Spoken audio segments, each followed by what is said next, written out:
Well, we can't seem to shake the clutches of unseasonably cold temperatures. Lake Michigan remains more than half covered by ice. And snow still covers the ground in many locations, with even more headed our way. CBS 2's Megan Glaros says, believe it or not, this wild winter weather does have some benefits. Ice cover on the Great Lakes reached 88% in mid-February, the fourth highest amount of ice cover in the past 40 years. How is that actually beneficial to the Great Lakes? Well, the ice cover now is helping reduce evaporation rates. Why is that a good thing? And that should help stabilize at least somewhat what the Great Lakes water levels are.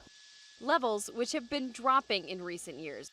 According to Bob Kirchner at the Chicago Botanic Garden, there are other benefits as well on land. It'll also help protect fragile shoreline environments such as the Indiana Dunes lakeshore from the waves eroding away at the dunes.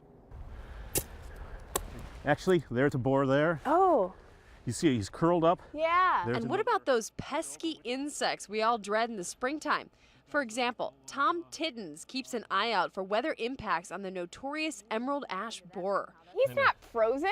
As you can see, these larvae have been able to survive our more than 20 days of sub-zero temperatures so far this winter. They actually produce a natural antifreeze. In Minnesota, where temps have dipped lower for longer, it's estimated that as much as 90% of the insects might have died. It takes a temperature of about minus 25 to start having a serious effect on the emerald ash borer. We've had so much snow. How does that impact the trees and the plants coming into the spring season? The smaller plants, the ground covers, the bulbs, those that are underneath the snow are actually being insulated by that.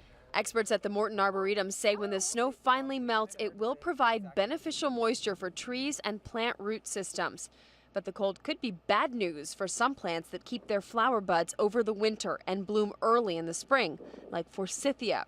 But good news is that if the cold continues, it could delay spring allergies. Where we're going to see most of the impact on the allergy season is if we get a really late frost or a really late freeze after the trees are starting to come out of their slumber in the spring.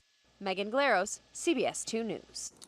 The average last frost here in Chicago is around April 20th. Most insects, including those ants we see every spring, will survive this deep freeze, as will animals like skunks, possums, and coyotes. And when all the ice melts on lakes and rivers, don't be surprised to see dead fish that ran out of oxygen over the course of the winter.